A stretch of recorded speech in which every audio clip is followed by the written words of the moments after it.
अब हम टैक्सी के द्वारा ही तिरुमला में ऊपर जाने लगे। जब हम तिरुमला में जाने लगे तो वो ऊंचाई पर पड़ता है, क्योंकि 7 पर्वतों के ऊपर प्रभु रहते हैं। पहला पर्वत का जो दृश्य है उसमें हमें या जितने भी भक्त जाते हैं वहाँ पर गरुड़ भगवान का वास है। पहला पर्वत जो इस बात की निगरानी रखते हैं, जो बैकुंठ जाना चाहते हैं, वो उन भक्तों के पाप पुण्य सब का मतलब ध्यान रखते हुए ही वो ऊपर तक प्रवेश पाता है। और उस चीज़ को पर्वत में आप स्वयं आँखों से देख सकते हैं। आपको याद होगी लाला की एक लीला, जिसमें प्रभु ने कहा था कि अगर मुझे देखना चाहते हो तो तुम्हें अंतर आत्मा की आँखों से देखना होगा। शरीरी आँखों से अगर देखना चाहते हो तो तुम्हारी आत्मा में बसे परमात्मा को पहले तुम्हें पहचानना होगा। कण कण में व्याप्त श्री हरि, ठीक है। इस चीज़ को, इन शब्दों को पूर्ण रूप से समझना होगा। और ये तभी समझ आता है जब हम बुरी चीज़ों से दूर होते हैं, धीरे धीरे पाप कर्मों से छूटते हैं। जितने भी हमने आज तक पाप किए हैं उन सभी पापों के लिए प्रभु से क्षमा मांगते हुए अपने पूरे जीवन को प्रभु को समर्पित करते हैं। उसको करते हुए अनंत कष्ट जीवन में आते हैं, लेकिन एक समर्पित भक्त कभी भी उन कष्टों के लिए परेशान नहीं होता।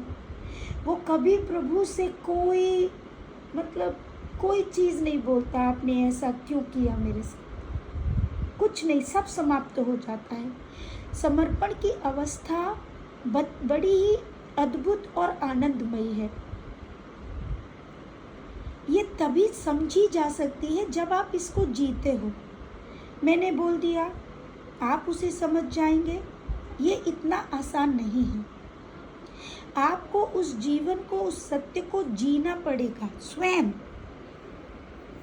अब धीरे धीरे धीरे एक एक सीढ़ी, एक एक पुण्य आपका बढ़ता जाएगा। पुण्य सिर्फ एक ही तरीके से नहीं बढ़ेगा, मैं हमेशा बताती आई हूँ। आत्मा से होते हुए, मन से होते हुए, शरीर से होते हुए, पूर्ण आवरण से होते हुए, घर, संपत्ति, धन, औलाद, संतान, माता पिता, सब से जिस दिन आप धीरे धीरे परे होने लगते हो, हाँ, दुनिया को दिखाने के लिए आपको ये दिखाना पड़ेगा कि आप बाहरी लोगों से जुड़े हुए हो, लेकिन अंतर आत्मा से आप सिर्फ भगवान के हो। उस दिन आपकी जो देखने की क्षमता है ना, जिसे आप देखना चाहते हो, जिसे आप अनुभव करना चाहते हो, जिसे आप चमत्कार कहते हो, वो आपके जीवन में होने लगते हैं। अब हम ऊपर जा रहे थे। पहले भगवान गरुड़ जी के हमने दर्शन किए। इतना आनंद कि मैं बता नहीं सकती, क्योंकि उन्होंने ही हमें यहाँ तक पहुँचाया है। इसके बाद दूसरा पर्वत, तीसरा पर्वत, चौथा पर्वत, 15, पाँचवा, छठवा और अंतिम पड़ाव पर जब हम पहुँचे तो टैक्सी वाले भैया बोले कि देखिए, यहाँ पर कोई भी रूम ऐसे नहीं मिलता। यहाँ पर ये जितनी भी तिरुमला की संपत्ति है ये किसी की नहीं, ये श्री हरि की है, हमारे तिरुपति बालाजी की है। यहाँ पर सबके लिए सामान्य व्यवस्था है। सामान्य मतलब किसी के लिए स्पेशल कुछ नहीं है। वहाँ पर होटल्स भी आपको नीचे तिरुपति में मिलेंगे, तिरुमाला में कोई होटल नहीं है। वहाँ पर सारा गवर्नमेंट की तरफ से अलॉटेड कमरे प्रोवाइड किए जाते हैं, जिसकी कीमत 100, 150 या 50 रुपये होती है। लेकिन मेरी एक प्रॉब्लम है कि मुझे थोड़ा टॉयलेट साफ़ होनी चाहिए। कमरा भले ही इतना सा दे दो, टॉयलेट साफ़ होना चाहिए, ये मतलब शुरू से है मुझ में। अब हम लोग थोड़ा परेशान हो गए कि तिरुमला में हम ऊपर तो आ गए, लेकिन यहाँ अलॉटेड जो रूम्स हैं वो उनके वॉशरूम इतने अच्छे नहीं होते। तो हमने टैक्सी वाले भैया से कहा कि आप किसी अच्छे होटल में हमें ले चलो, हम वहाँ पे रुक लेंगे। तो उन्होंने कहा कि नहीं नहीं, आप वहाँ नहीं रुक सकते, क्योंकि स्त्रियाँ हैं। तो हम रोड के आसपास भी लोग रुके हुए थे, हम वहाँ भी रुक सकते थे, लेकिन स्त्रियाँ थे इसलिए हमने सोचा कि ठीक नहीं, क्योंकि बहुत सारी अवस्था होती है स्त्री की, टॉयलेट भी चाहिए, पास में होना चाहिए, मतलब बहुत सारी चीज़ें। एक मेल के अपेक्षा औरत के लिए कुछ सुविधाओं का होना, कुछ हो नहीं हो, टॉयलेट की व्यवस्था बहुत ज़रूरी है, मस्ट है, नहाना धोना बहुत सारी चीज़ें। तो वो हमसे बोलने लगे कि देखिए अम्मा, क्योंकि वहाँ पर माँ या अम्मा शब्द का इस्तेमाल हो रहा था, कि यहाँ पर ऐसा कोई रूम कुछ भी आपको प्रोवाइड नहीं होगा, आप कितनी भी कोशिश कर लीजिए, या तो एक ही होटल है जो ऑनलाइन बुक होता है, अन्यथा आपको नीचे तिरुपति में ही रुकना पड़ेगा। तिरुमला में तो यही सुविधा सबके लिए है, चाहे वो करोड़पति हो, चाहे वो एक सामान्य व्यक्ति हो। तो हम समझ गए भाई बैकुंठ है तो सबके लिए सामान्य होगा। तो हम मतलब आगे बढ़ने लगे, लेकिन उन्होंने कहा कि यहाँ मठ हैं, लेकिन वो मठ वाले भी किसी को रूम नहीं देते हैं, क्योंकि वो अपने ही आश्रम से जुड़े हुए लोगों को रूम प्रोवाइड करते हैं। मैंने कहा लेकिन अगर मठ है तो आप लेके चलिए, हमको ज़रूर रूम मिल जाएगा, इतना विश्वास हमें था। वो हमें लेके गए, वो बहुत देर तक हमें बोलते रहे, अम्मा कुछ नहीं मिलेगा, अम्मा कोई नहीं देता, अम्मा यहाँ 1 लाख भी दो तो नहीं देता। लेकिन हम लोग गए, विश्वास कीजिएगा, हम एक पहले मठ में हमने पूछा तो उन्होंने कहा हॉल मिल जाएगा, हॉल में आप सब लेट लो। मैंने कहा हे भगवान, हॉल में कैसे होगा। फिर भी हमने कहा चलो एक और में पूछ लेते हैं। जैसे ही हम सेकंड में गए तो हमने कहा क्या, सोना बोली कि क्या कान्हा जी, आपके वैकुंठ में भी जगह नहीं मिल रही है, बताइए। और जैसे ही ये बात बोली तो उसके बाद हम थोड़ा ऊपर चढ़े, तो उसमें जो पंडित जी बैठे थे उन्होंने पूछा कहाँ से आए हो, हमने कहा ब्रजवासी है।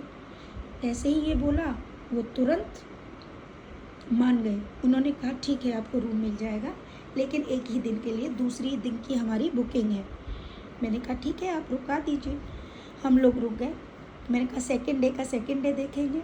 अब हम टिकट के लिए जाने लगे 11 तारीख को, लेकिन टाइम तो बहुत हो चुका था, टिकट मिलना तो असंभव था। अब उन्होंने कहा कि टिकट आपको 12 तारीख को ही मिलेगी, और अगर फ्री टिकट आपको लेनी है तो देखिए 3 सुविधाएं हैं वहाँ पर, एक फ्री टिकट, एक 300 रुपये की टिकट, और एक है VVIP टिकट्स जो 10,500 की है, एक प्रत्येक व्यक्ति की। लेकिन वहाँ पर इन टिकट्स को, इसके पीछे भी एक तरीका है वो मैं बताऊँगी। जो फ्री टिकट्स हैं वो लेने में भी कम से कम, या तो आप पहले से प्री प्लान कर रहे हो जाने की तो आपको ऑनलाइन बुकिंग करनी पड़ेगी, लेकिन हम तो अचानक से गए हैं तो वहाँ पर 300 वाली टिकट आपको लेनी पड़ेगी, तो आपको लाइन में लगना होगा, और 8 से 10 घंटों में वो टिकट मिलने की संभावना है, वो भी हुई तो। और दर्शन तो 24 घंटे के बाद ही होंगे, नेक्स्ट डे। तो हमने कहा कि कैसे दर्शन होते, तो हमने कहा कि क्यों ना यार, यहाँ तक आए हैं, होगा जो देखा जाएगा, प्रभु करेंगे बाद में। अब ऐसा करते हैं कि हमको तो प्रभु को, तो एक ने हमसे कहा कि 10,500 की जो टिकट है उससे प्रभु बहुत पास से दिखाई देते हैं। मैंने कहा मुझे पास से ही देखना है, मेरी नज़र भी ख़राब हो गई है भाई, मैं तो देख ही नहीं पाऊँगी दूर से, मुझे तो लाला को पास से देखना है भैया, जो भी है चेन भी बेच दूँगी, लेकिन मैं तो पास से ही दर्शन करूँगी। लेकिन हमारे पास प्रबंध प्रभु के द्वारा पहले से ही था, और हमने जो है वही वाली टिकट जो है दूसरे दिन 12 तारीख को करवाई, और दर्शन 13 तारीख को होने थे, क्योंकि मैंने पहले कहा टिकट जिस दिन लोगे उसके 24 घंटे बाद ही दर्शन प्राप्त होते हैं, चाहे आप टिकट ले लो 1 करोड़ की, ठीक है। तो वहाँ पर यही एक टिकट है, और ये जो टिकट का पैसा होता है ये 70% प्रभु के हुंडी में ही जाता है, मतलब प्रभु के खाते में जाता है, और बाकी जो 30% होता है उसका टिकट होता है, ठीक है। ये सबसे सुंदर बात है, वहाँ पर इस टिकट को डोनर टिकट कहा जाता है, डोनर, राइट। उनके लिए प्रभु ने एक व्यवस्था भी की हुई है। अब मैं आपको ये और बता दूं कि ये जो व्यवस्था है वो कैसी है। जिसके कर्म जैसे हैं, जिसके जैसे पुण्य हैं, उस हिसाब से उस मनुष्य की मतलब कैपेबिलिटी है वहाँ पर जाने की। वहाँ पर गरीब के लिए भी है, वो 3600 सीढ़ियाँ चढ़कर बिना धन दिए तिरुमाला में पहुंच सकता है। फ्री दर्शन कर सकता है, समय ज़्यादा लगेगा। खाने पीने का प्रबंध फ्री है। रहने के लिए आपको 50 रुपये देकर रूम अवेलेबल हो जाता है। ये सब कर्म के हिसाब से है। ऐसा नहीं कि उस व्यक्ति के पास पैसा है इसलिए वो ऐसा चला गया, ये कभी सोचना नहीं चाहिए। क्योंकि अगर किसी मनुष्य को प्रभु ने धन दिया है तो देखिए उसके कहीं ना कहीं प्रारब्ध अच्छे थे या हैं। चाहे वो इस जन्म में अगर बुरे कर रहा है उसको उसके कर्मों पर छोड़ दो, सज़ा सबकी है, सब समय पर मिलेगी। लेकिन उसकी कैपेबिलिटी यानी पुण्य कर्म है, इसीलिए वो भगवान के नज़दीक से दर्शन करेगा। यहाँ प्रभु ने बहुत सारे हमारे सवाल भी ये उठते थे ना पहले, और जैसे लोग कहते हैं कि अरे भाई उसने वीआईपी दर्शन किया। नहीं नहीं, ये सब प्रभु इच्छा से ही हो रहा है। यकीन मानिए, ये दोष निकालना हमारा कर्म नहीं है। जिसने भगवान ने जो जो कर रहा है उसको मिलेगा, बुरा करेगा बुरा मिलेगा, अच्छा करेगा अच्छा मिलेगा, राइट। यही चीज़ हुई। हमको दर्शन टिकट मिल चुकी है और वहाँ बहुत सारे रूल्स और रेगुलेशंस हैं। रूल रेगुलेशन कैसे? हर जगह पे आपका फ़ोटो खींचेगा, आपके सिग्नेचर्स होंगे, पूरी तरह से चेक होगा, सब कुछ बहुत बाकायदा। जैसे एक लाइन लगी होती है, लाखों लोग एक दिन में दर्शन करते हैं, लाखों की संख्या रहती है। सिर्फ 900 ही ये 10,500 वाली टिकट होती है जो कि ऑनलाइन बुक नहीं होती है। ये आपको डायरेक्ट ही वहाँ जाकर बुक करानी होती है, ठीक है। 300 वाली टिकट आप ऑनलाइन बुक करा सकते हो, फ्री टिकट भी आप ऑनलाइन बुक करा सकते हो। ये तो पैटर्न है वहाँ का। लाइन में आपको लगना ही पड़ेगा, चाहे आप कोई सी भी वीआईपी कैटेगरी में आते हो।